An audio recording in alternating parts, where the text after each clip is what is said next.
பற்றி நம்ம பார்த்தோம். எத்தனை போய் பேர் வீட்டில் போய் நீங்கள் பார்த்தீங்க? பார்க்கலீங்களா? ஃபோனில் பார்த்தீங்களா? யூடியூப்பில் பார்த்தீங்களா? சரி, அந்த வசனங்களை நீங்கள் தியானிக்கும் போது என்ன தெரிஞ்சது உங்களுக்கு? ஆண்டவரோட வருகை சமீபமாக இருக்குதுன்னு சொல்லி தெரிஞ்சுதா? அல்லேலூயா. பாருங்க, ஒரு காரியம் சொல்கிறேன். தூங்கி பூனி என்ன பண்ணுவான்? தூங்கிட்டு என்ன பண்ணாது? கண்ணு மூடிட்டு பால் குடிக்காது. அது எல்லாம் இருள் இருந்தாலும் சரி, கண்ணு துறந்தால் பால் குடிக்குமா? சரி, அதுபோல் அந்த பூனைக்கு அவள் அறிவு இருக்குது. ஏன்னா யாராவது வந்துடுவாங்களோ, கல்லில் போட்டுடுவாங்களோ, அடிச்சிடுவாங்களோ அப்படின்னு சொல்லிட்டு இது எவ்வளோ இருட்டலாக இருந்தாலும் என்ன பண்ண அந்த பக்கம் இந்த பக்கம் பார்த்துட்டு பாலை குடிக்குமா? அதுபோல் அதுக்கே அவ்வளோ அறிவு இருக்குது அப்படின்னு சொன்னால், ஒன்று என்னை உருவாக்கின தேவன் நம்மளை உருவாக்கி இருக்கிறார். நம்ம கையில் ஒரு வேதத்தை கொடுத்திருக்கிறார், வார்த்தைகளெல்லாம் கொடுத்திருக்கிறார். அவர் பேசுகிறார். அவர் பேசுகிற தேவன். அவர் சொல்லியிருக்கிற காரியங்கள் நம்ம எப்படி அவர் காரியத்தில் எப்படி இருக்கிறோம் அப்படின்னு சொன்னால் மங்கி போயிருக்கிறோம். ஏதோ நடக்குது, ஏதோ வரும், ஏதோ போகிறோம் அப்படின்னு சொல்கிற மாதிரி தான் நம்ம இருக்கிறோம். மங்கி போயிருக்குது நம்ம விசுவாசம். அதில் இருந்த விசுவாசம், அதில் இருந்த அன்பு இல்லாமல் என்ன பண்ணி மங்கி போயிருக்கிறோம். அப்படி நம்ம இருக்கும்போது எப்படி இப்போ ஆண்டவர் வரும்போது நினைச்சு பாருங்க. நான் அதுக்கு மேலே சொல்ல முடியாது, நினைச்சு பாருங்க. அந்த பூனைக்கு அவ்வளோ ஒரு அறிவு இருக்குது, அவ்வளோ வலி இருக்குது. யாராவது வந்து அடிச்சிடுவாங்களோ அப்படின்னு சொல்லி அது கண்ணு திறந்த எவ்வளோ இருளாக இருந்தாலும் சரி, கண்ணு திறந்து அதை பால் குடிக்குமா? யாராவது வந்தால் அது ஓடி போயிடும் தப்பிச்சுட்டு. ஆனால் நம்ம எப்படி இருக்கிறோம்? நம்ம தேவன் எல்லாமே நம்ம செய்து இருக்கிறாரு. நம்ம எப்படி இருக்கிறோம்? கண்ணு திறந்து இருக்கிறோம் நம்ம. ஆனால் எப்படிப்பட்டது கண்ணு தெரியுமா? செத்து போன கண்ணு தான் நம்மளுக்கு இருக்குன்னு சொல்லணும்னா, மனக்கண்கள் திறக்கலை. இந்த உலக பிரகாரமான கண்ணுகளை திறந்து இருக்குது. உலக பிரகாரமான கண்ணுகள் இருக்கிறதுனால நம்ம என்ன பண்றோம்? ஆண்டவருடைய மனக்கண்கள் மூடி வைத்துட்டார். அதே இது உலக பிரகாரமான கண்கள் நம்மளுக்கு இல்லாமல் இருந்த மனக்கண்களை கொடுத்து என்னென்ன நடக்கிறது என்ன, இனிமே நீங்க எப்படி இருக்கணும், எப்படி நீங்க ஜெபிக்கணும், எப்படி நீங்க ஆராதிக்கணும், தேவனை எப்படி நீங்க தேடணும் அப்படின்றது நமக்கு தேவன் வெளிப்படுத்தி இருப்பார். நம்ம கண்கள் என்ன பண்ணுறது? சேர்த்து குருடாக்கி வச்சிருக்கிறோம். அல்லேலூயா. திறக்க முடியாம குருடாக்கி வச்சிருக்கிறோம். ஆனால் நம்ம என்ன பண்ணலாம்? நம்ம தேவன் சொல்றாரு, உன் மனக்கண்கள் துற, அப்போ உனக்கு எல்லாமே நான் வெளிப்படுத்துகிறேன். நம் மனக்கண்களை துறக்கிறவங்களாக நம்ம இருக்கணும். தேவன்கிட்ட நம்ம கேட்கறது என்ன? ஆண்டவரே, என் மனக்கண்கள் துறந்து, அதில் இருந்த அன்பு, அதில் இருந்த விசுவாசம், அதில் இருந்த உபாசம், அதில் இருந்த காரியங்கள் தேவனிலே வெளிப்படுத்துங்க. ஒவ்வொரு காரியங்களும் ஒவ்வொருத்தரையும் இப்போ பார்க்கும்போது, நேற்று கூட ஒருத்தரை பார்த்தேன். அதை பார்க்கும்போது உண்மை இருக்குது, விசுவாசிக்க கூட பின்வாங்கி போயிடுவாங்க. அப்படிப்பட்ட ஒரு மனுஷனாக இருக்கிறாங்க ஜனங்க. ஆனால் கடைசி காலத்தை தேவன் சொல்லி இருக்கிற எல்லாம் வஞ்சிக்கிறாங்க, மோசம் பண்றாங்க. ஆனால் அதுக்காக நீங்க என்ன பண்ணுங்க? காது கேட்காதீங்க. நீங்க என்ன விசுவாசத்தோட இருங்க, என்ன நம்புங்க, அடுத்தவங்க நம்பாதீங்க. கர்த்தர் மேல வார்த்தை போடுங்க, கழுகி தவிக்காதீங்க. மனுஷன் மேல நம்பிக்கை, மனுஷனை நம்புவதை பார்க்கலாம், கர்த்தர் மேல பற்றுதலாக இருங்க. அப்போ நேற்று ஒருத்தர் பேசுறாரு, நல்ல ஒரு ஊழியக்காரங்கள்ட்ட பேசும்போது எனக்கு அவிசுவாசம் வந்துச்சு. இப்படிதான் இருக்காங்களே, இப்படிலாம் பேசுறாங்களே, இவங்கெல்லாம் எப்படி தேவன் ஆசீர்வதிப்பாரு? தேவனோட வருகைக்கு இவங்கெல்லாம் அப்படி எப்படி ஆயுதமா இருப்பாங்க? அப்ப இந்த உலகத்துக்கு இருளுக்கும் வெளிச்சத்துக்கு என்ன வித்தியாசம் இருக்கிறது? இந்த உலக ஜனத்து மக்களுக்கும் நமக்கு என்ன வித்தியாசம் இருக்கிறது? இப்படியெல்லாம் பேசுறாங்களே அப்படின்னு சொல்லி எனக்கு ஒரு நிமிஷம், அப்படி டக்குன்னு ஒரு நிமிஷம் அவிசுவாசம் வந்துச்சு. அதுபோல இதை நம்ம கேட்கல. நம்ம அதுக்கப்புறம் தேவனுக்கு, ஆண்டவரே என்னப்பா இந்த மனுஷனை பார்த்து இப்படி அவிசுவாசம் எனக்கு வந்துச்சு, இயேசுவின் நாமத்தில் இந்த அவிசுவாசங்களை கொண்டு வர ஆவிகளை மட்டும் வெளியே போன்னு சொல்லி நான் ஜெபம் பண்ணேன். அது போல கூட உங்களுக்கு கூட வேலை செய்யறவங்க போகும்போது வரும்போது குடும்பங்கள்ல கூட பிசாசான வஞ்சிக்கிற அந்த ஆவிகளை கொண்டு வந்துடணும். நம்ம வஞ்சிக்காதபடி. அடுத்தவங்க சொல்லுவாங்க, என்ன தேவன்கிட்ட போய் உனக்கு என்ன பிரயோஜனம்? எதுக்கு உலகத்தை வாழ்றது? கொஞ்ச நாள் நீ ஜாலியா வாழ, ஜாலியான போய் எல்லாம் செய். அதுக்கு ஆண்டவர்கிட்ட போன அதை செய்யக்கூடாது, இது செய்யக்கூடாதுன்றாங்க, டிவி பார்க்கக்கூடாதுன்றாங்க, பிலிம் பார்க்கக்கூடாதுன்றாங்க, பொய் சொல்லக்கூடாதுன்றாங்க, விபச்சாரம் செய்யக்கூடாதுன்றாங்க. இதெல்லாம் இது வாழ்க்கை. நம்ம வாழ முடியுமா? இருக்கிறது ஒரே ஒரு வாழ்க்கையை நம்ம ஜாலியாக அனுபவிக்கலாம். அப்படின்னு சொல்லி சாசனம் அடுத்தவங்களை மூலமாக கிரியேட் செய்வோம். ஆனாலும் நம்ம எச்சரிக்கையோடு வந்து இருக்கணும். எச்சரிக்கை தான் ரொம்ப தேவை. பாருங்க, 19 வருஷம் ஊழியர் செய்கிற எனக்கு ஒரு 5 நிமிஷம் அப்படியே டக்குன்னு நான் நின்றுட்டேன். அப்படியே ஒரு 5 நிமிஷம் எனக்கு அப்படியே ஒரு இதாகிடுச்சு அவர் பேசுகிற பேச்சு. அப்போ நான் நினைச்சு, கடைசி காலத்தில் தேவன் சொல்லியிருக்கிற காரியங்கள் இந்த மாதிரி ஜனங்களை மூலமாக நடக்குது. அப்போ நம்ம தான் எச்சரிக்கையோடு இருக்கணும், நம்ம தான் உற்சாகோடு இருக்கணும் அப்படின்னு சொல்லி அதுக்கப்புறம் தேவனை பாதத்தில் நம்ம மன்னிப்பு கேட்டு அதுக்கப்புறம் ஜெபம் பண்ணி, ஆண்டவர் இப்படிப்பட்ட ஜனங்களை கருத்தாலும் எங்கே வரக்கூடாதுப்பா அப்படின்னு சொல்லி நான் ஜெபம் பண்ணேன். அதுபோல தான் கூட வேலை செய்கிறவங்களும் கூட இருக்கிறவங்களும் குடும்பத்தில் இருக்கிறவங்களும் இவங்களெல்லாம் வஞ்சிப்பாங்க. அது மாத்திரம் கிடையாது, ரட்சிக்கப்பட்ட ஞானஸ்தானம் எடுத்து அபிஷேகம் பெற்றுக்கொண்டவங்க கூட பின்வாங்கி போயிருக்கிறாங்க. 20 வருஷம் ஊழி செய்கிறவங்க கூட பின்வாங்கி போயிருக்கிறாங்க. இது தேவன் ஐயோன்றாரு. ஆனால் இப்படி வஞ்சிப்பாங்க. ஆனால் எதுக்கும் நம்ம என்ன பண்ணக்கூடிய இடம் கொடுக்கவே கூடாது. நம்ம உற்சாக நம்ம இருக்கணும். தேவன் சொல்லியிருக்கிறபடி நம்ம நடக்கிறவங்களாக நம்ம இருக்கணும். அல்லேலூயா. சரி, போன வாரம் நம்ம பார்த்தது என்ன பார்த்தோம்னா கடைசி காலத்தை பற்றி பார்த்தோம். அது எப்படி யாராவது சொல்ல முடியுமா? கடைசி கால நிகழ்ச்சிகள். அல்லேலூயா. கடைசி கால நிகழ்ச்சிகள் பாகம் 2. கடைசி கால நிகழ்ச்சிகள் பாகம் 2. வெளிப்படுத்தின விசேஷம் 19வது அதிகாரம் 1லிருந்து 21 வரை நீங்கள் அது வசனத்தை நீங்கள் வாசிங்க. 1லிருந்து அதை இங்கே இப்போ நான் கொஞ்சம் தான் வாசிக்கிறேன். நீங்கள் வீடுகளை போயிட்டு என்னென்னா இந்த வார்த்தைகள் நீங்கள் போய் வீட்டில் போய் தியானிக்கணும். இப்போ இங்கே வந்து சொல்கிறது நீங்கள் என்ன பண்ணுங்க, போயிடுவீங்க விட்டுட்டு, ஒரு காலில் கேட்டு ஒரு காலில் விட்டுட்டு போயிடுவீங்க. அடுத்த வாரம் தான் நீங்கள் என்ன பண்ணுவீங்க, வருவீங்க மறுபடி. சரியா? ஆனால் இந்த வார்த்தைகள் நீங்கள் என்ன பண்ண, வீட்டில் போய் ட்ரெயின் கிடைக்கும் போது உக்காந்து குடும்ப ஜெபம் பண்ணும்போது உக்காந்து இது தியானித்து என்னென்ன ஆண்டவர் சொல்லியிருக்கிறாரு, கடைசி காலத்தை நடக்கிற காரியங்களை சொல்லியிருக்கிறாரு, இதுக்கு நம்ம என்ன செய்யணும், எப்படி இருக்கணும் அப்படின்னு சொல்லி நீங்கள் என்ன பண்ண, அந்த தியானிக்கிறவங்களாக நீங்கள் இருக்கணும். அல்லேலூயா. பாருங்க, 19வது அதிகாரம் வெளிப்படுத்தல் 19 1லிருந்து 20 வரை நீங்கள் பார்க்கும்போது, அவங்களுக்கு பின்பு பரலோகத்தில் திரளான ஜனக்கூட்டம் இருக்கின்றது. ஆரவாரத்தை கேட்டேன்.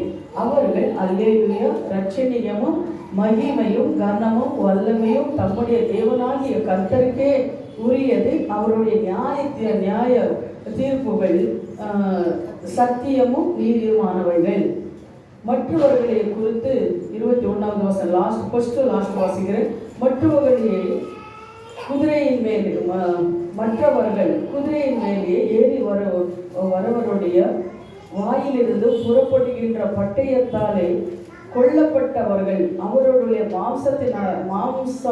மாம்சத்தினாலே பறவைகள் யாவையும் திருப்தி அடைகின்றன அப்படின்னு 1வது 21வது நான் வாசிச்சிருக்கிறேன். நீங்கள் அது மத்தியில் இருக்கிறதெல்லாம் நீங்கள் வீட்டில் போய் நீங்கள் வாசிச்சு பாருங்க. இதில் என்ன ஆகுதுன்னா, அவங்களுக்கு பின்பு பரலோகம் தான் யோவானுக்கு என்ன பண்ணுற ஆண்டவர் வெளிப்படுத்துறாரு. என்னன்னா ஜனக்கூட்டம் இருக்கிறது. அவர் ஆரவாரத்தோட அவர் என்ன பண்ண, அல்லேலூயா, ரட்சணியமும் மகிமையும் கனமும் ஒருவருக்கே, யாருக்கு, இயேசு கிறிஸ்து ஒருவருக்கே அப்படின்னு சொல்லி அவங்க பாடிக்கொண்டு இருக்கிறாங்க. அது பாடிக்கொண்டு இருக்கிறாங்க. தேவர் பாருங்க, அவர்கள் அல்லேலூயா, ரட்சணியமும் மகிமையும் கனமும் வல்லமையே தம்முடைய தேவனாகிய கர்த்தருக்கே உரியது. அவருடைய நியாய தீர்ப்புகளும் சத்தியமும் நீதிமானவர்கள். எல்லா தூதர்களும் கேருபீன்களும் சேராபீன்களும் அவர் என்ன பண்றாங்க, துதித்து கொண்டிருக்கிறாங்க. இந்த ஒவ்வொரு பாருங்க, கர்த்தருக்கே, நம்முடைய தேவனாகிய கர்த்தருக்கே இந்த வல்லமே மகிமை இந்த துதி ஸ்தோத்திரங்களும் எல்லாம் ஒருத்தருக்கே. யாருன்னா தேவனாகிய கர்த்தருக்கே. அவரே நீதி உள்ளவர். அவர் யாரு? இயேசு கிறிஸ்து. அவர் ஒருத்தர் மட்டும் அவர் என்ன பண்றாங்க, துதித்து கொண்டு இருக்கிறாங்க, அவர் ஸ்தோத்திரிக்கிறாங்க. அங்க இருக்கிற கேருபீன்களும் சேராபீன்களும் தூதர்களும் அவங்க என்ன பண்ண, துதித்து கொண்டு ஸ்தோத்திரித்து கொண்டு இருக்கிறாங்க. ஏன்னா இந்த கனமும் மகிமை எல்லாமே ஒருவருக்கே அப்படின்னு சொல்லி அவர் துதித்து கொண்டு இருக்கிறாங்க. ஹல்லேலூயா. கடைசி வசனத்தை பாருங்க, மற்றவர்கள் குதிரைகளின் மேலே ஏறி வரவருடைய வாயிலிருந்து, குதிரை மேலே ஏறி வருவார். யார் அவருன்னு, அவர் வாயிலிருந்து இருபுறமும் வாயிலிருந்து பரப்படுகின்ற பட்டயத்தாலே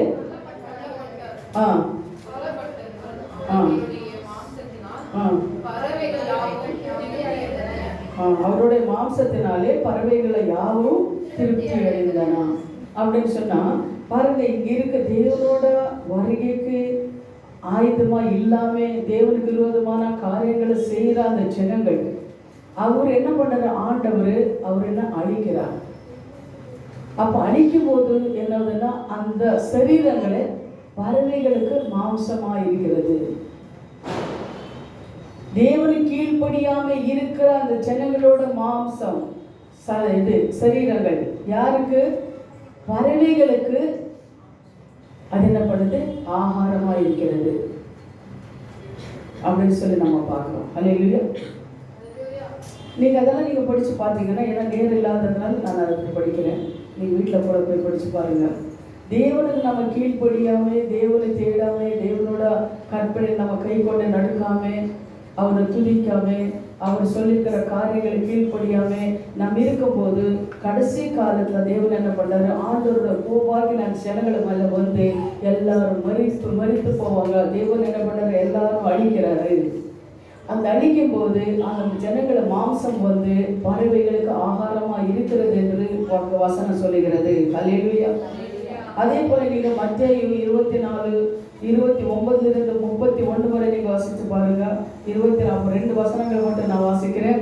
மத்தேயு 24வது அதிகாரம் 29வது வசனம் 31வது வசனம்.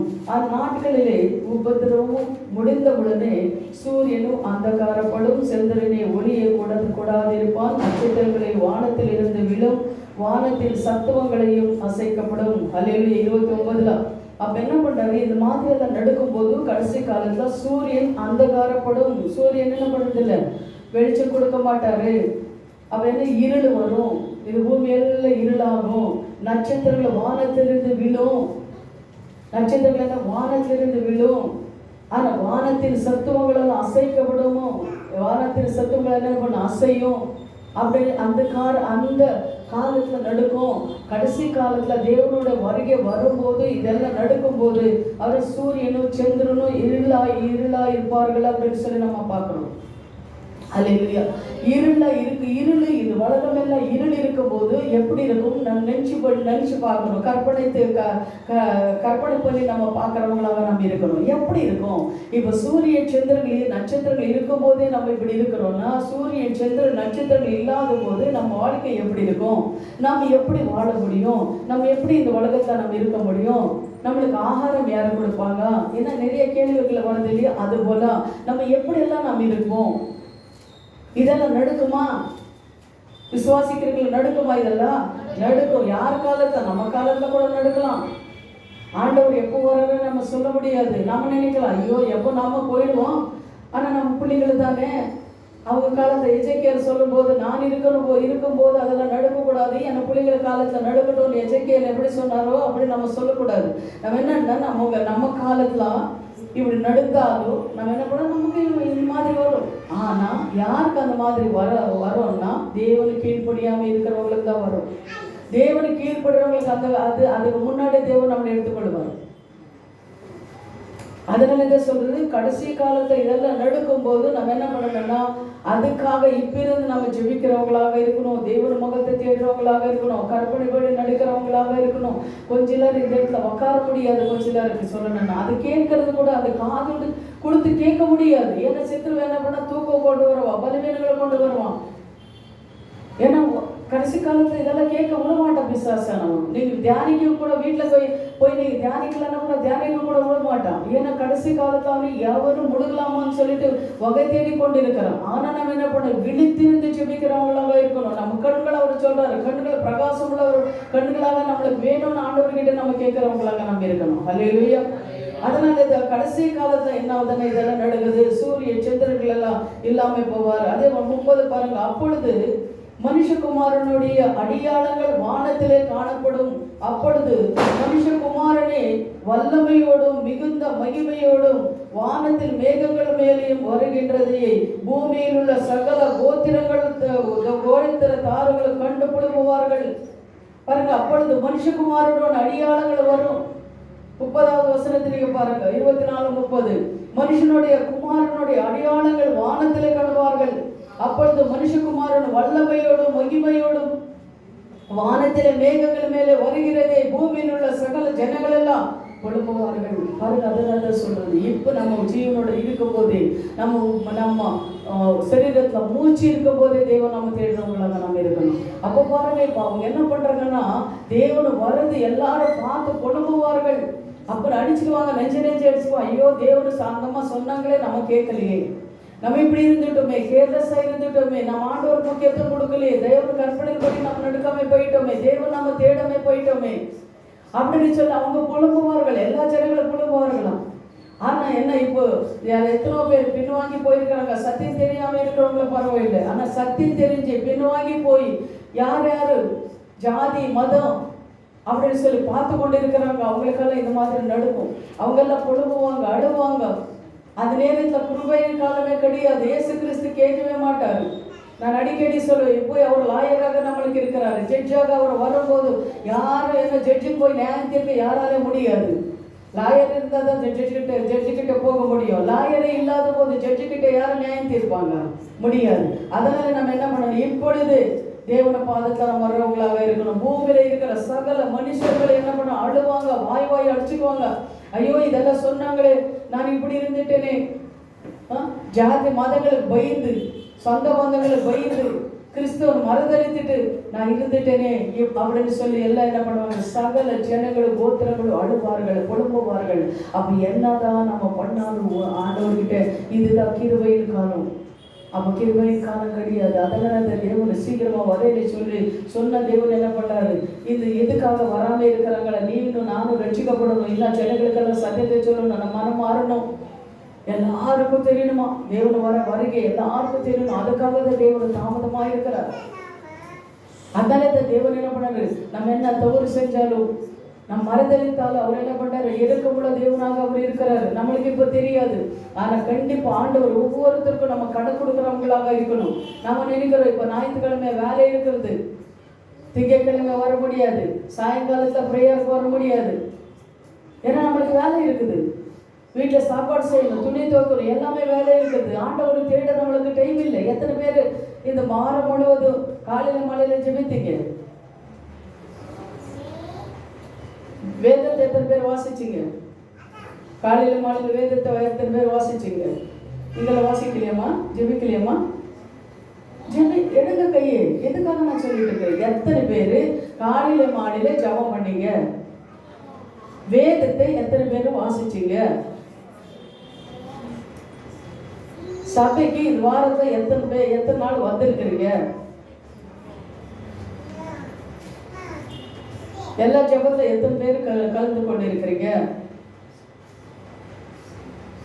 எப்படி இருந்தா ஆண்டவர் எப்படி ஆசீர்வதிப்பாரு? எனக்கு அது வழி இது வழி, கடன், வியாதி, தரித்திரம், வீட்டுல எப்படி தரித்திரம் நீங்கும், எப்படி கடன் நீங்கும், எப்படி வியாதி நீங்கும்? நீ கீழ்ப்படியாம இருக்கும்போது, சபைக்கு வராம இருக்கும்போது, தேவனை தேடாம இருக்கும்போது, உபத்திரங்களை வராம என்ன நடக்கும்? எப்படி போவீங்கன்றதோட உருப்படுவீங்கன்னு சொல்லணும். குடும்ப ஜபங்கள் இல்லாம, வேதத்தை வாசிக்காம, சபைக்கு வராம, அதோட என்ன வேலை? எதுக்காக தேவன் வந்தாரு, எதுக்காக தெரிந்து கொண்டாரு, எதுக்காக அபிஷேகித்தாரு, எதுக்காக பிரித்து எடுத்தாரு, எதற்காக உனக்கு ஒரு சபை கொடுத்தாரு, எதற்காக ஒரு ஊழியக்காரன் கொடுத்தாரு? அவர் வேலை இல்லையா? எதுக்காக கொடுத்திருக்கிறாரு? இப்படியெல்லாம் இருக்கும்போது எப்படி வரும் ஆசீர்வாதம்? எப்படி போக முடியும்? வாலிப பிள்ளைங்க எத்தனை பேர் ஜெபம் பண்ணீங்க? இல்லைங்க, வாலிப பிள்ளைங்க இல்லைங்க, நீ வாலிப பிள்ளை தான் இல்லை.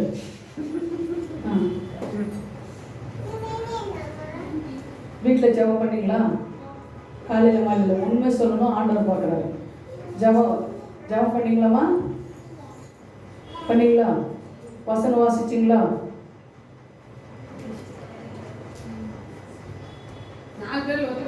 சொல்லுங்கம்மா, வசனம் வாசிச்சிங்களா? போய் சொல்லக்கூடாது, பார்க்குறாரு. வாலிப பிள்ளைங்க எப்பா, நீ வாலிப தானே, நீ எடுப்பா. எசுமா, இங்கே வாலிபர்கள் தானே எழுதுங்க. அவங்களுக்கு மட்டும் லேடிஸ்க்கு மட்டும் இல்லை, உங்களுக்கு சேர்ந்தா. நீ அங்கே இருக்கிறியா? சொல்லு. ಎಷ್ಟು ಜನ ಪ್ರಾರ್ಥನೆ ಬೆಳಗ್ಗೆ ಸಾಯಂಕಾಲ ಪ್ರಾರ್ಥನೆ ಮಾಡಿದ್ರಿ? ನಿಜ ಹೇಳಬೇಕು, ದೇವ್ರಿಗೆ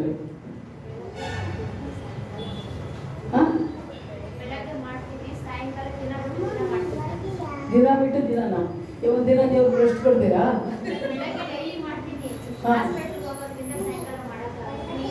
ನೀನು வாலிபக்குள்ளே இல்லை அவங்களுக்கு கேட்குறேன். சொல்லுமா, ನೀ ಎಷ್ಟು ದಿನ ಬೆಳಗ್ಗೆ ಸಾಯಂಕಾಲ ನಿಮ್ಮ ಅಪ್ಪ ಅಮ್ಮನ ಕೇಳಿದ್ರೇನೆ ಗೊತ್ತಾಗೋದು. ಬೆಳಗ್ಗೆ ಸಾಯಂಕಾಲ ಪ್ರಾರ್ಥನೆ ಮಾಡ್ತಾಳಮ್ಮ? ಮಾಡಲ್ಲ? ಸಂಜೆ ಮಾತ್ರ ಮಾಡ್ತೀಯಾ? ವಾಕ್ಯ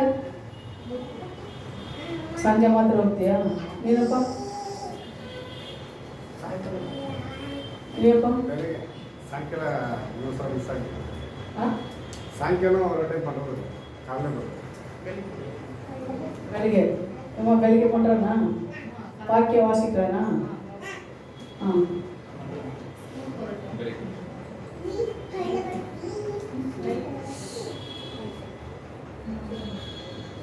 மார்னிங்கு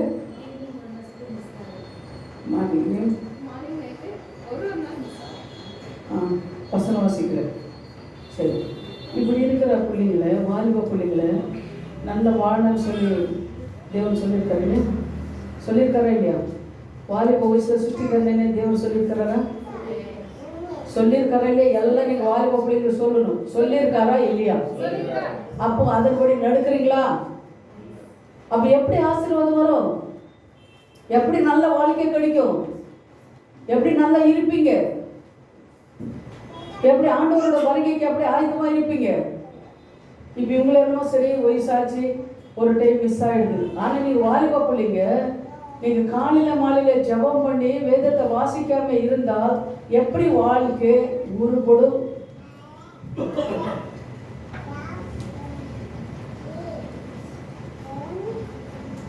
எனக்கு வேலை கிடைக்கல, எனக்கு படிப்பில்லை, எனக்கு அது இது, என் குடும்பத்தில் பிரச்சனை, போராட்டங்கள் அப்படின்னு சொல்லி வேஷம் போட்டுக்கொண்டு திரும்பாங்க. வேலைக்கு போனேன், எனக்கு நேரம் இல்லை, இதெல்லாம் சாக்கு போக்காத சொல்லாங்க. தேவனும் பாதுகாப்பு அவங்க கொடுக்க வேண்டிய முக்கியத்துவம் கனத்தை கொடுத்துட்டு அதுக்கப்புறம் நீங்கள் எதுவும் செய்யுங்க. சாப்பிட்றதுக்கு நேரம் கிடைக்குது, குளிக்கிறதுக்கு, ட்ரெஸ் போடுறதுக்கு, நல்லா மேக்கப் போடுறதுக்கெல்லாம் நேரம் கிடைக்குது. எங்கேயாவது போனோன்னா, ட்ரெயினில் பஸ்ஸில் போனோன்னா போகிறதுக்கு நேரம் கிடைக்குது.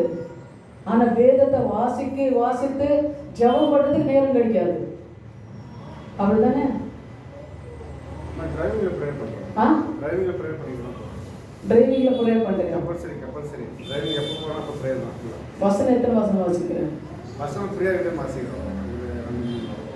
ப்ரே கண்டினியூவாக போயிட்டு டிரைவிங்கில். சரி, நான் என்ன சொல்ல தெரியுமா?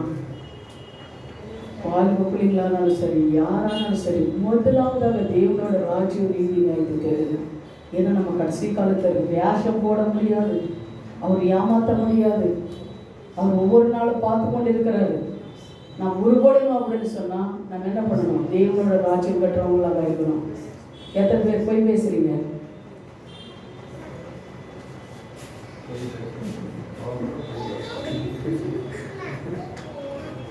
போய் பேசுறீங்க. அல்லேலூயா. பைபிளில் போய் பேசுறவங்க யாரும்?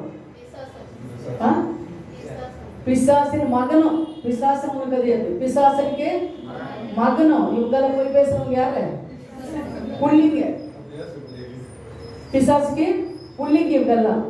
அன்னைக்கு வந்து சர்ச்சில் உட்காந்து நடிக்கிறாங்க. சர்ச்சில் உட்காந்து என்ன பண்ணாங்க? இயேசுவே ஸ்தோத்திரம் ஸ்தோத்திரன்றாங்க. அல்லேலூயா. ஆனால் நம்ம என்ன பண்ணக்கூடாது? அப்படியெல்லாம் இருக்கக்கூடாது. பொய் சொல்றது, நான் நம்பினாலும் சரி, நம்பாம போனாலும் சரி, நம்ம ஆண்டவர் சொல்லுறாரு. நம்ம ஆண்டவர் பொய் சொல்லாதான் நம்புவாருன்னு சொல்லி வந்து வேஷமாக விடலாரு. அவர் என்ன பண்றாரு? என்னை அடிச்சாலும் சரி, கொலை பண்ணாலும் சரி, சிறையில் போட்டாலும் சரி, நான் உண்மைதான் சொல்றேன்னு சொன்னாரு. அதே போல தன் பிள்ளைங்களுக்கு கூட தேவன் அப்படிதான் சொல்லி கொடுத்தாரு. பொய் சொல்லி கொடுக்கல தேவன்.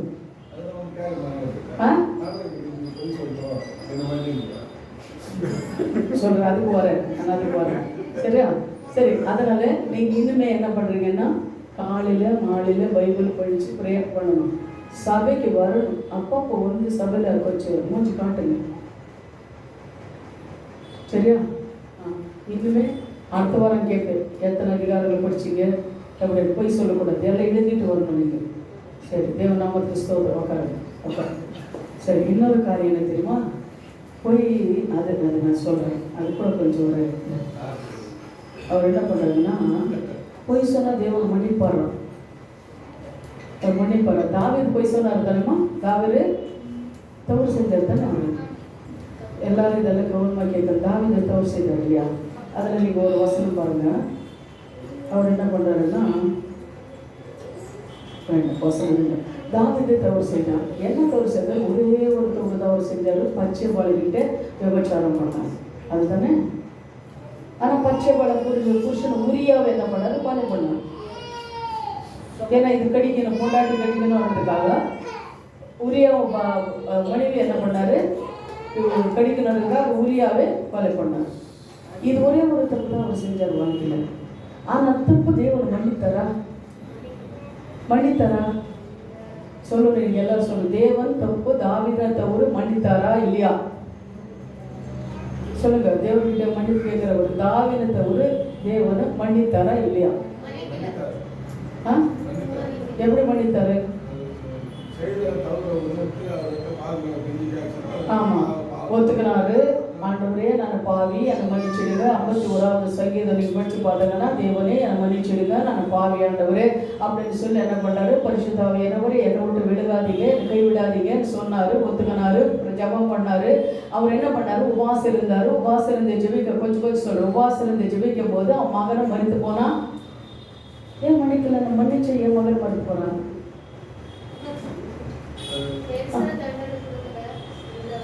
பெருசா தண்டனை கொடுக்குறேன்.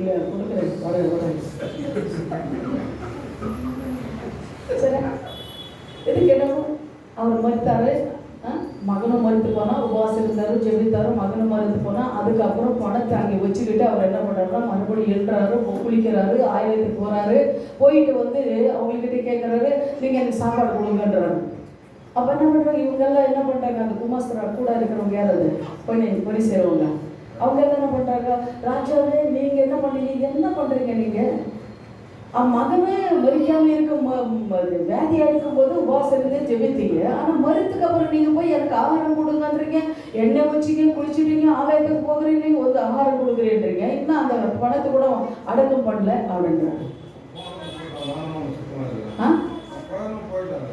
அப்படி அவர் என்ன சொல்றாரு தெரியுமா? நான் ஜபம் பண்ணேன், என் தேவன் மனம் இறங்குவாரு சொல்லி ஜபம் பண்ணேன். மனம் இறங்குது, அவங்க போயிட்டான். நான் அவன்கிட்ட போறேன்னு தவிர அவன் மறுபடி வரமாட்டான். அதனால என்ன பண்ண, நீங்க ஆகாரம் கொடுங்கன்னு சொன்னாங்க, சாப்பிட்டாங்க, ஓகே சரி, அது ஒண்ணு ஆச்சா. அதுக்கப்புறம் தாவீது பாவங்களை மன்னிச்சுட்டார தேவனை. சரி, இது ஒரு காரியம் தானா? இன்னொன்று பாருங்க, சங்கீதம் 51:4 வாசிச்சேன்னா, கர்த்தருடைய சத்துருக்கள் அவதூறம் பேச இடமளித்ததனாலே தண்டனை கிடைத்தது. நான் கர்த்தருக்கு விரோதமாக பாவம் செய்தேன் என்று தாவீது சொல்கிறார். கர்த்தருடைய சத்துருக்கள் என்ன பண்ணி இவங்களுக்கு விரோதமா பேசினால இவருக்கு தண்டனை கிடைச்சது அப்படின்னு சொல்லி நான் பார்க்கிறோம். அதே போல நீங்க பாத்தீங்கன்னா, அவர் என்ன பண்றாரு? நான் சுருக்கமாக சொல்லிட்டு போறேன். என்ன பண்றாருன்னா, தாவீதுக்கு மறுமணி ஆட்டிகள் 10 பேர். மறுமணி ஆட்டுகளை அப்சலோம் என்ற ஒருத்தர் கற்பழித்தார். யார் கற்பழித்தார்? யார் கற்பழித்தார்? தாவீது பையன், வயிற்றுல பிறந்த பையன். தாவீதுக்கு மனவாட்டிகள் பொண்டாட்டிகளை தாவீதுக்கு என்ன ஆகணும்? என் பையனுக்கு என்ன ஆகணும்? அந்த தாய்கள் என்ன பண்ணாரு?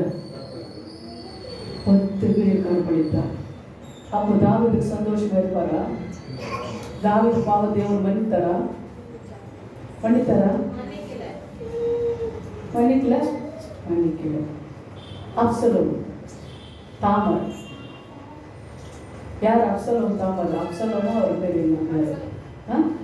அப்சலோமும் இன்னொரு பேர் அப்சலோம்.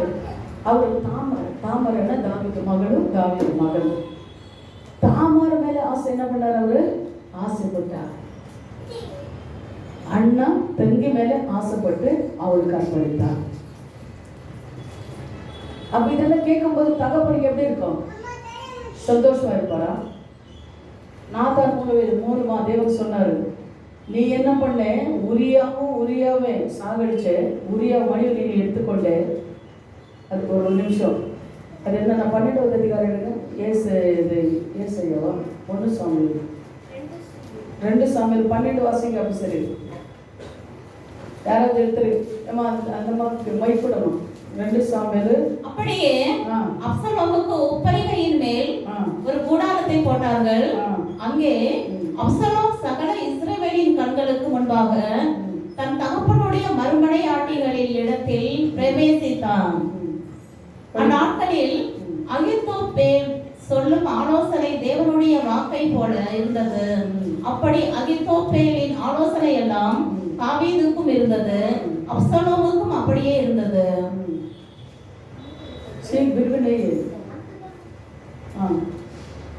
எந்த வசனம்? 12வது உங்களுக்கு டீச்சர் சொல்லுவோம் சொல்லி 12. கர்த்தர் நாத்தானை தாவீதினிடத்தில் அனுப்பினார். இவன் அவனிடத்தில் வந்து அவனை நோக்கி ஒரு பட்டணத்தில் 2 மனுஷர் இருந்தார்கள். 2 மனுஷர்கள் இருந்தார்கள். ஒருவன் ஐஸ்வர்யவான், மற்றவன் தரித்திரன்.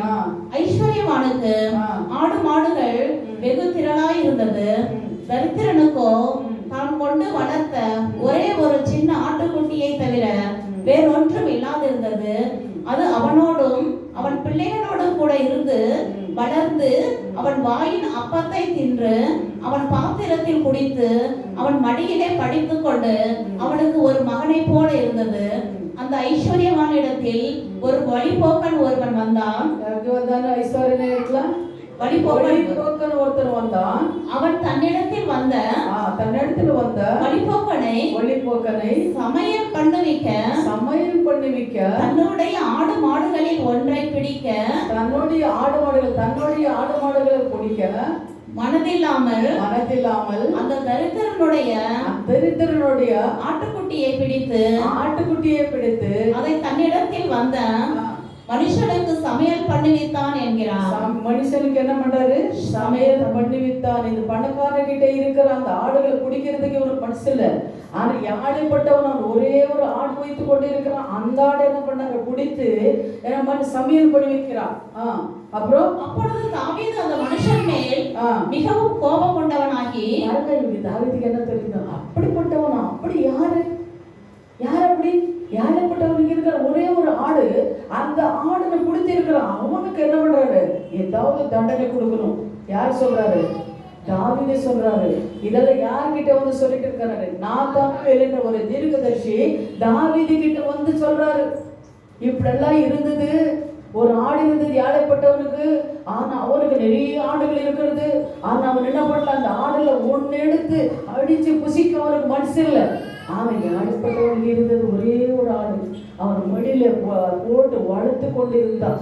அந்த ஆடு என்ன பண்ணா? இவன் என்ன பண்ண? இந்த பணக்காரன் வந்து அந்த ஆடை நடத்தி புசிக்கிறான். நாத்தானை பார்த்து இந்த காரியத்தை செய்ய மனுஷன் மரணத்திற்கு பாத்திரன் என்று கர்த்தருடைய ஜீவனை கொண்டு சொல்லுகிறேன். ஆமா, அவன் சொல்றாரு, இப்படி செய்யறவன் யாரு? மரணம் அடினவன், மரணத்துக்கு பாத்திரன் அவன் அப்படின்னு சொல்றாரு. அதுக்கு நாத்தான் என்ன சொல்றாரு? அவன் இரக்கப்பட்டவனாயிருந்து இந்த காரியத்தை செய்தபடியினால் அந்த ஆட்டுக்குட்டிக்காக ஒரு நாடகத்தை திரும்ப செலுத்த வேண்டும் என்றான். தாவீது சொல்றாரு. அப்பொழுது நாத்தான் தாவீதை நோக்கி, நீயே அந்த மனுஷன். நீயே அந்த மனுஷன். நீ இதெல்லாம் கதையில சொல்றிய, யார் அது செஞ்சது தெரியுமா? நீ அந்த மனுஷன். நீ அவனுக்கு தண்டனை கொடுக்கணும்ன்ற, அவன் சிச்சிக்கணும்ன்ற. யார் அது செஞ்சதில்ல நீ? அப்புறம் இஸ்ரவேலின் தேவனாகிய கர்த்தர் சொல்லுகிறது என்னவென்றால், நான் உன்னை இஸ்ரவேலின் மேல் ராஜாவாக அபிஷேகம் பண்ணி உன்னை சவுலின் கைக்கு தப்புவித்து உன் ஆண்டவனுடைய வீட்டை உனக்கு கொடுத்து உன் ஆண்டவனுடைய ஸ்திரீகளையும் உன் மடியிலே தந்து. எத்தனை உனக்கு என்ன ராஜாவாக்குனே, ஆடு மேய்ச்சி கொண்டிருந்தேன், ராஜாவாக்குனே, உனக்கு எல்லாம் ஆஸ்தி அந்தஸ்தெல்லாம் கொடுக்குனே, அநேக ஸ்திரீகள் நீ யாருமே ஆசைப்பட்டாலும் அவளோட மனைவியாக உனக்கு நான் கொடுத்தேன். ஆ, உன் மடியிலே தந்து ஆ. இஸ்ரவேலர் வம்சத்தையும் இஸ்ரவேல் வம்சத்தையும் உன் கையில கொடுத்தேன். ஆ. யூதா வம்சத்தையும் யூதா வம்சத்தையும் உனக்கு கையளித்தேன். ஆ. இது போதாதிருந்தால் இது போதா இருந்தா இன்னும் கேட்டிருந்தா நான் கொடுத்திருப்பேன். இன்னும் உனக்கு வேண்டியதை தருவேன். ஆ. கர்த்தருடைய பார்வைக்கு பொல்லாப்பான நான் என்ன தேவனோட பார்வைக்கு நீ என்ன பண்ணிருக்க? பொல்லாப்பானது செஞ்சிருக்கிறேன். இந்த காரியத்தை செய்து ஆ. அவருடைய வார்த்தைகளை நீ அசட்டை பண்ணினது என்ன? ஆ. எத்தியனாகிய உரியாவை நீ அப்ப வர அவர் நினைச்சாரு யாருக்கும் தெரியாது. அதுதான் சொல்றது எல்லாருக்கும், யாருக்கும் தெரியாது. நான் சினிமா பார்க்கறது யாருக்கும் தெரியாது, நான் மொபைல் பார்க்கறது யாருக்கும் தெரியாது, நான் போய் பேசுறது யாருக்கும் தெரியாது, நான் திருடுறது யாருக்கும் தெரியாது, நான் விபச்சாரம் பண்றது யாருக்கும் தெரியாது அப்படின்னு சொல்ல அவர் யாருக்கும் தெரியாதுன்னு சொல்லி செஞ்சாரு. யாரு? தாவீது. ஆனாலும் என்ன பண்ணாரு தெரியுமா? ஆண்டவர் தெரிஞ்சது. நாத்தான் என்ன பண்ணாரு? மறுபடியும் அங்கே கொண்டு வந்தாரு. அப்புறம் எத்தியனாகிய உரியாவை நீ பட்டயத்தால் மடிவித்து ஆமா அவன் மனைவியை உனக்கு மனைவியாக எடுத்துக்கொண்டு அவனை அம்மோன் புத்திரரின் பட்டயத்தாலே கொன்று போட்டாய். அம்மோன் புத்திரன் பட்டயத்தாலே என்ன பண்ற? அவர் யுத்தத்துக்கு அனுப்பிட்டு அவர் என்ன பண்ணிருக்காரு? லெட்டர் எழுதி அனுப்பியிருக்கிறார். எது என்னன்னா அவன் என்ன பண்ணி ஊரியாவே சாவடிங்க, ஊரியாவே ஐந்தூர்ல முன்னாடி போய் நிறுத்துங்க அப்படின்னு சொல்லி அவன் என்ன பண்ணாங்க? சாவடிச்சிட்டான். அப்புறம் இப்பொழுதும் நீ என்னை அசட்டை பண்ணி எத்தியனாகிய உரியாவின் மனைவியை உனக்கு மனைவியாக எடுத்துக்கொண்டபடியினால் பட்டயம் என்றென்றைக்கு உன் வீட்டை விட்டு விலகாதிருக்கும். ஒரு நிமிஷம், ஒரு என்ன சொன்னாரு? ஏன் மன்னிக்கிறது? ஏன் மன்னிக்கல? ஒரு நாளுக்கு தப்பு செய்யல, ஒரே ஒரு தப்பு தான் அவர் செஞ்சது. ஒரு நாளுக்கு தப்பு செய்யல. எல்லா கவர்மெண்ட் கேட்கணும். கொஞ்சம் பேர் சொல்லுவாங்க எனக்கு தப்பு யாருக்கும் தெரியும், நான் நீங்கள் போய் சொல்ல வேண்டியதாக இருக்கும், கோவப்பட வேண்டியதாக இருக்கும், நான் கோவப்பட்டுட்டேன், போய் சொல்லிட்டேன். அப்போ அவர் என்ன சொல்றது? ஆண்டவர் என்ன சொல்றாரு? அந்த பட்டயத்தை ஒண்ணு வீட்டை விட்டு விளக்காது. நீங்க நினைக்கலாம், நான் நினைக்கலாம், நாம நினைக்கலாம். தேவனை மன்னிக்கிற தேவன், தேவனை மன்னிச்சோ ದೇವರು ನಾನು ಏನು ಮಾಡ್ತೀನಿ ಕ್ಷಮಿಸಿಬಿಡ್ತಾರೆ. ನಾನು ಇವತ್ತು ಪ್ರೇಯರ್ ಮಾಡಿಲ್ಲದ್ರೆ ಕ್ಷಮಿಸಿಬಿಡ್ತಾರೆ, ನಾನು ಸುಳ್ಳು ಹೇಳಿದ್ರೆ ಕ್ಷಮಿಸಿಬಿಡ್ತಾರೆ, ನಾನು ಕುಡಿದ್ರೇನೋ ಕ್ಷಮಿಸಿಬಿಡ್ತಾರೆ, ನಾವು ವ್ಯಭಿಚಾರ ಮಾಡಿದ್ರೇನೋ ಕ್ಷಮಿಸಿಬಿಡ್ತಾರೆ. ಇದೆಲ್ಲ ಸುಳ್ಳು. தேவன வாக்க ஏன் ಮಾಡ್ತಾರೆ? உன பற்றிய உன் வீடு விட்டு விலகாதன்றாரு. சரி போதும். அதுக்கப்புறம் தான் என்ன சொல்ற தெரியுமா? மணிகள் 10 மணிகள் தன் மகனை கற்பழிக்கிறான். தன் தங்கச்சி கூட குடிச்ச தங்கச்சி கற்பழிக்கிறான். அவன் தகப்பன் அப்சலோம் தாவீதை கொலை பண்ணணும்னு சொல்லி பார்க்கறான். தாவீது ராஜா, அவர் ராஜா போகுதி எனக்கு வேணும்னு சொல்லிட்டு அப்சலோம் என்ன பண்றாரு? தாவீதை கொலை பண்றதுக்காக இது பண்றாரு. ஆனா கடைசி வரை தாவீதுக்கு நிம்மதி இல்லை, சமாதானம் இல்லை. ஆனாலும் தாவீது 51வது சங்கீதத்தை எழுதுறாரு, தேவனே என்னை மன்னிச்சிடுங்கப்பா, என்னை பாவங்களெல்லாம் கழுவுங்கப்பா, நீ என்ன செஞ்சாலும் பரவாயில்ல, ஆனா பரிசுத்த ஆவியானவர் என்னை விட்டு விலகாதீங்க, என்னை கைவிடாதீங்க, ஈசோக்கு நிலையம் கழுவுங்க. அவர் சொல்றாரு, இந்த ஆஸ்தி அந்தஸ்து என்ன பண்ணாலும் பரவாயில்ல, பரிசுத்த ஆவியானவர் மட்டும் என்ன பண்ணாதீங்க, விலகாது, விழுக கூடாது அப்படின்னு சொல்லி அவர் என்ன பண்றாரு? ஜெபிக்கிறார். கடைசி வரை தாவீது இருக்கிறவரை கர்த்தருக்கு பயந்துதான் வாழ்ந்தார். தாவீது இதெல்லாம் சகித்தார். இந்த பாடல்கள் என்ன அவர் சொன்ன, ஆண்டவர் சொல்லிட்டாரு, இது சாவ என்ன உன்னை மட்டும் விலகாது, உனக்கு குடும்பம் இருக்கும். சமாதானம் இல்லாமல் சந்தோஷம் இல்லாமல் தாவீது வாழ்ந்தார். அல்லேலூயா. நாம நினைக்கிறோம் ஒவ்வொரு நாளும் தப்பு செஞ்சுட்டு வந்துட்டு ஆண்டவரே என்ன மன்னிச்சிடுங்க, ஆண்டவரே என்ன மன்னிச்சிடுங்கன்னு கேட்கிறோம். ஆனா கண்டிப்பா நான் சொல்ற மாதிரி ஒவ்வொருத்தருக்கும் ஒரு புஸ்தகம் இருக்கும். அந்த புஸ்தகத்துல எல்லாமே எழுதி வச்சிடுவாரு. இன்னைக்கு நீ என்ன செஞ்சிருக்க, 19ஆம் தேதி 10வது மாசம் 25ஆம் தேதி என்ன செஞ்சிருக்கிற, எந்த மெசேஜ் கொடுத்திருக்கிற, எந்த வசனங்களை வாசிக்கிற, நீ என்ன பாவம் செஞ்சிருக்கிற, நீ எப்படி சர்ச்சில் வந்து உக்காந்துருக்கிற, எதுக்காக வந்திருக்கிற, என்னை பார்க்க வந்திருக்கிறியா, இது உலக பிரகாரமான ஆசீர்வாதம் வேணும்னு வந்திருக்கிறியா, ஒவ்வொரு காரியங்களும் உங்களுக்கு தெரியும். ಒಂದೊಂದು ಅವ್ರಿಗೆ ಗೊತ್ತು. அதில் நாம் நினைக்கிறது நம்ம என்னன்னா, இந்த தாவீது பாருங்க, இது நம்ம வாழ்க்கையில கூட ஒரு எச்சரிப்பு நம்மளுக்கு. நம்ம மன்னிப்பு கேட்டு கேட்டு கேட்டு எத்தனை நாள் மன்னிப்பு கேட்டு, ஆனால் அவர் என்ன பண்றாரு, எழுதிட்டே இருப்பார். நம்ம போகும்போது தான் நம்மளுக்கு தெரியும். மீண்டும் மீண்டும் பாவம் செய்து மன்னிப்பு கேட்டுக்கொண்டே இருக்கிறோம். பாவத்தின் விளைவுகளும் என்ன பண்ற நம்மளை விட்டு விலகாதான். அந்த பாவம் என்ன பண்ண, நம்ம செய்த பாவங்கள் ஒவ்வொன்றும் என்ன பண்ண எழுதி வச்சுடுவார். அதுக்காக தான் நம்ம எச்சரிக்கையோட இருக்கணும், பயபக்தியோட இருக்கணும். வசனம் சொல்லுது. சரி, ஓகே, நீங்க நினைக்கலாம் அது புதிய ஏற்பாடு காலம் அப்படி. புதிய ஏற்பாடு காலத்தில் மன்னிச்சு வர தேவன் இயேசு கிறிஸ்து அப்படித்தான். எத்தனை பேருக்கு அந்த இது இருக்குதுங்க, டவுட் இருக்கு, சொல்லுங்க. மன்னிச்சாரு இயேசு கிறிஸ்து, எல்லாரும் மன்னிச்சாரு. ஆனா இப்போ உங்களுக்கு அந்த டவுட் இருக்குமா இல்லையா? பழைய ஏற்பாட்டு காலத்துல தாவீது சரி ஆண்டவரும் மன்னிக்கல, புதிய ஏற்பாட்டு காலத்துல தேவரு எல்லாம் இயேசு கிறிஸ்து மன்னித்தார். இப்போ நம்மளுக்கு கூட மன்னிப்பார். அது ஒரு நாளைக்கு செய்யுங்க, மன்னிப்பாங்க.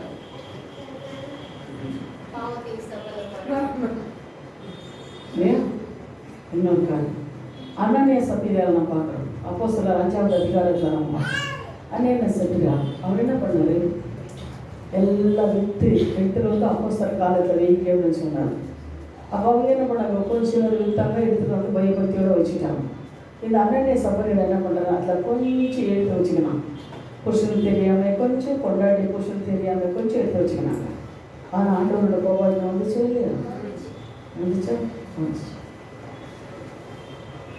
ஒவ்வொரு காரியங்களும் இன்னொன்று வெளிப்படுத்துகிற விசேஷத்தில் நீங்கள் பார்க்கும்போது, எவன் அசுத்தமாக நடக்கிறானோ அவன் நடக்கட்டும், அநியாயம் செய்கிறவன் இன்னும் அநியாயம் செய்யட்டும், பரிசுத்தமுள்ளவன் இன்னும் பரிசுத்தமாகட்டும்.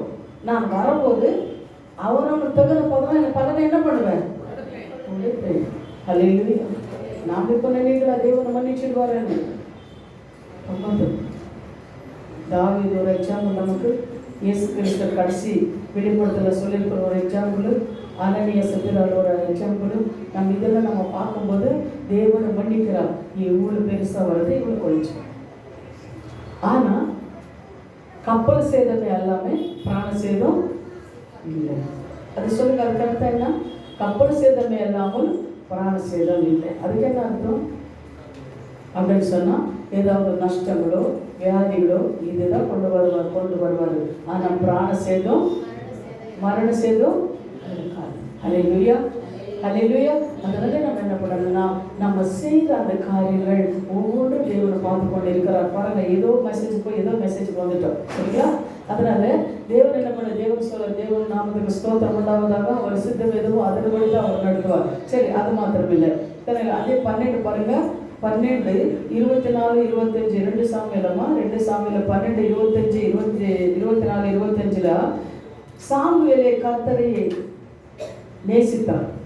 கர்த்தரை விரும்பப்படுகின்றவர்கள் என்று பேர் கொண்டு எத்தித்தியா என்றுமே பெயரே கர்த்தர் அவருக்கு கொடுத்தார். யாருக்கு? சாமுவேலை தேவன் நேசிக்கிறார். ஏன்னா தாவீது என்ன பண்ணார், தாவீது மகன் அப்படின்னு சொன்னாரு. சாமுவேல் நேசிக்கிறாரு. அவருக்கு ஒரு புது பேர் கூட கொடுக்குறாரு, எத்தித்தியான்ற ஒரு பேர் கூட கொடுக்குறாரு. அப்போ பாருங்க, அந்த சாமுவேல் என்ன பண்ணாரு அப்படின்னு சொல்லும்போது, தேவனுக்கு விரோதமான காரியங்கள் தான் சாமுவேல் கூட செய்தார். அப்போ சாமுவேல் தேவனுக்கு விரோதமான காரியங்கள் எல்லாம் அந்நிய ஜனங்களை விவாகம் பண்ணி விக்கிரகங்களெல்லாம் கட்டி கோழிகளெல்லாம் கட்டுறதுனால அவர்கிட்ட இருக்கிற 12 கோத்திரத்தை என்ன பண்ணாரு, 10 கோத்திரம் என்ன பண்ணாரு, அவங்க வீட்டில் வேலைக்காரன்னு கொடுத்துட்டாரு, எரேமியா. அப்போ தாவீது நேசித்த தேவன் தானே, ஏன் தாவீது மகனை ஏன் நேசிக்க கூடாது? தொடர்ந்து பாவம் செஞ்சுட்டு வரும்போது என்ன பண்ணுவாரு, எடுத்துட்டாரு. அதே போலதான் நம்ம என்ன பண்ணோம்னா, அதே பாருங்க, சுருக்கமா சொல்லி கொடுக்குறேன்.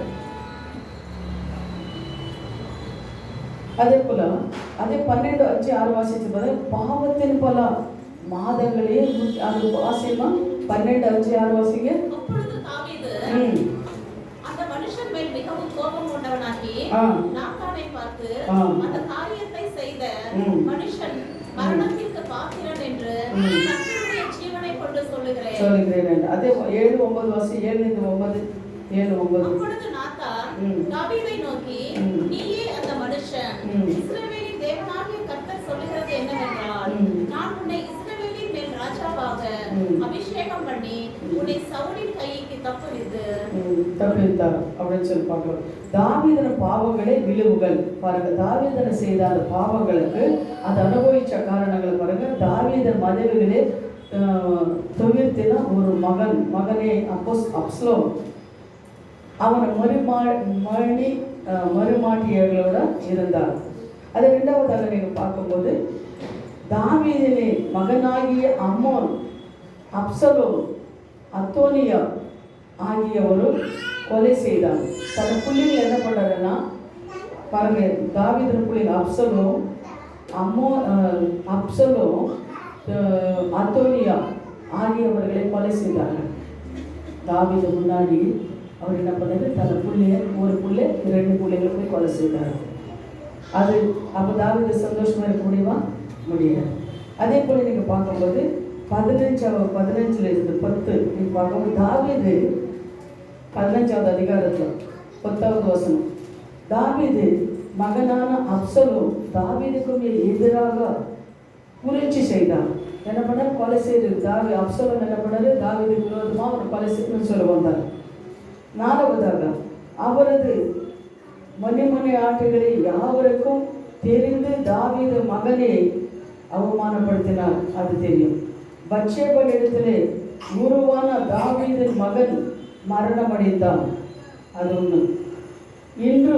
இன்று வரை தாவீது பாவங்களை பற்றி பேசி அவரை பலர் அவமானப்படுத்திக் கொண்டே இருக்கிறார்கள். எனவே நம்ம கூட என்ன பண்ண, இது ஒரு எச்சரிப்பு. நாம் அப்பப்போ வந்து பாவங்களை செய்துட்டு நம்ம தேவனை பாதத்தில் வந்து மன்னிப்பு கேட்குறோம் இல்லையா, இதெல்லாம் நமக்கு என்னென்ன ஒரு எச்சரிப்பு. நாம் என்ன பண்ணணும், பாவங்களை செய்யாதபடி தேவனை பாதத்தில் நம்ம இருக்கிறோம். அல்லேலூயா. சரி, அதுபோல இது என்ன, அதில் இன்னொரு வசனம் மட்டும் படிச்சிடலாம். 13:21 படிங்க. 13:21 2 சாமுவேல் 13:21. தாவீது தன் மகனையை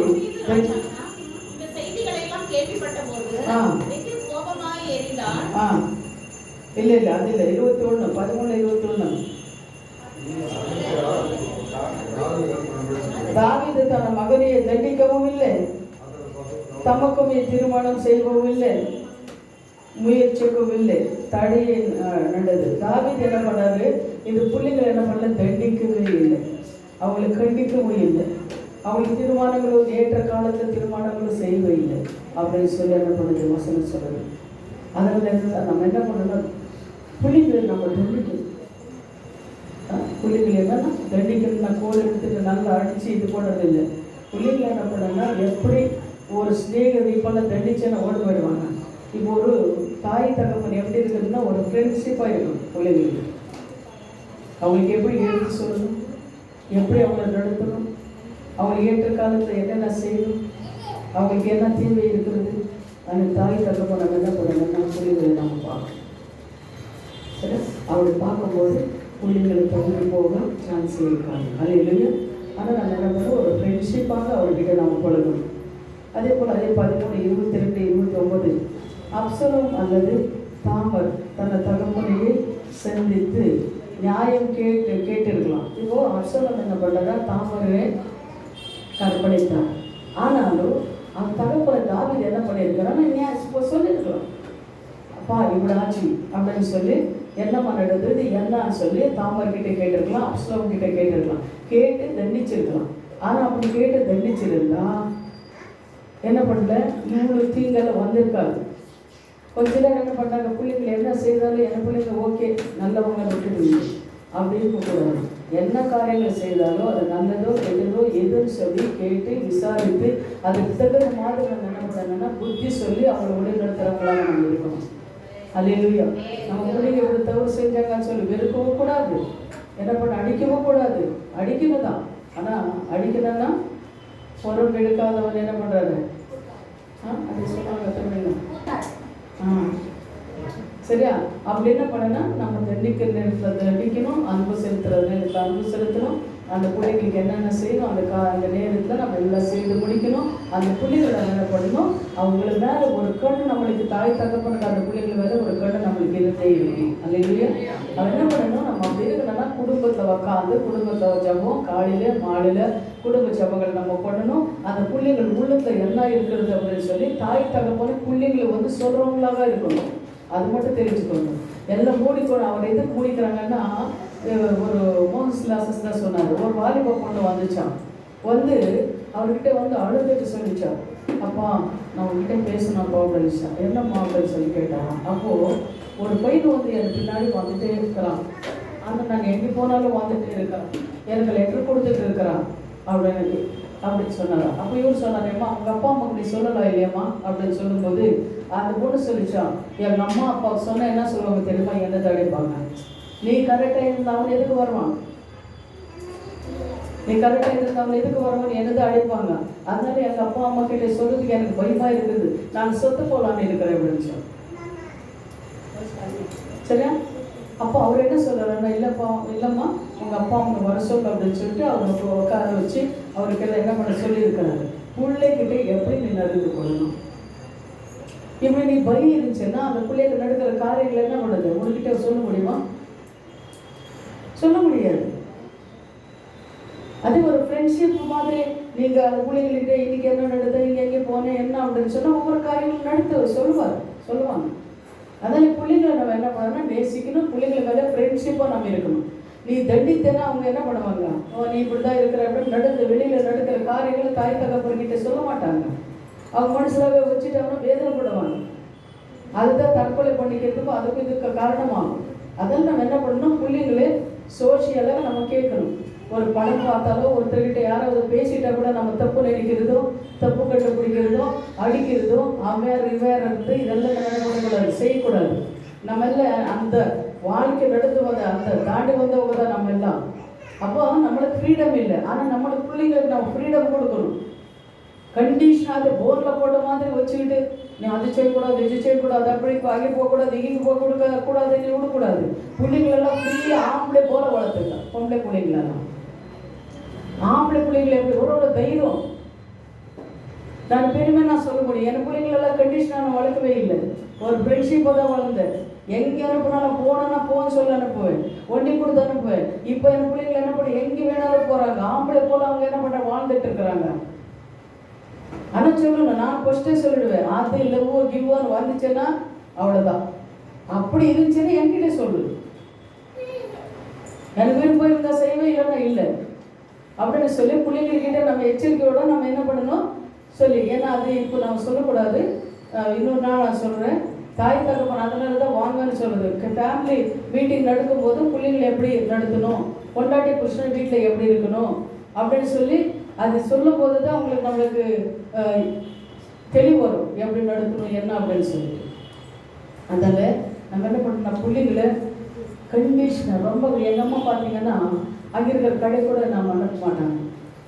யாராவது என்ன பார்த்துட்டாங்கன்னா தொடக்க வழிதான்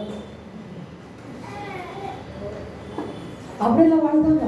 அப்போ இது விட்டு போனால் போதுமே இருக்கும். எனக்கு இது விட்டு போனால் ஆஃப் பண்ணியிருப்பாங்க, இது விட்டு போனால் போதும் அப்படின்னு சொல்லி